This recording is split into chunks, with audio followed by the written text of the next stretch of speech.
વડોદરા શહેરના ઇસ્કોન મંદિર ખાતે 45માં સ્નાન યાત્રા મહોત્સવનું આયોજન કરવામાં આવ્યું। ભગવાન જગન્નાથ, બલભદ્ર અને સુભદ્રાજીનો ભવ્ય સ્નાનોત્સવ યોજવામાં આવ્યો હતો।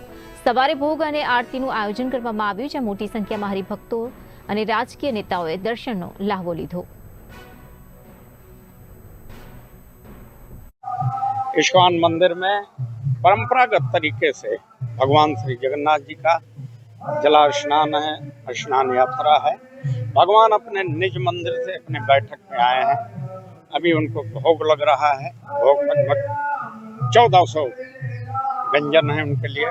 उसके बाद आरती होगी, फिर उनको जलाभिषेक अनेक पवित्र नदियों के जल हैं, कुंडों के जल हैं, गंगा जल इत्यादि हैं, और उन सबसे भगवान का स्नान होगा। उसके उपरांत भगवान निज मंदिर में जाएंगे। आज उनका पट बंद हो जाएगा, क्वारंटीन हो जाएंगे, और पुजारियों के द्वारा उनको अनेक प्रकार की जड़ी बूटियों से उनकी सेवा होगी।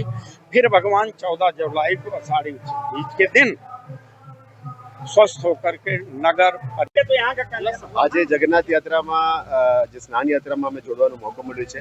સ્વામીજી નિત્યાનંદજી સ્વામીજી તરફથી આમંત્રણ મળ્યું છે આજે ઇસ્કોનમાં આવવાનું। અમે પરિવાર સાથે જોડ્યા છે। આખું વડોદરાની સુખાકારી અને વડોદરાની પ્રોસ્પેરિટી માટે લોર્ડ જગન્નાથને અમે પ્રાર્થના કરીએ છીએ। આ વખતે જગન્નાથ યાત્રા થવાનું છે, આમાં પણ અમે સૌભાગ્ય બનીને જોડવા ઈચ્છીએ છીએ। ત્યારે આખું વડોદરાના લોકો માટે અમે પ્રાર્થના કરીએ છીએ અને ખૂબ પ્રગતિ થાય એવા પ્રાર્થના।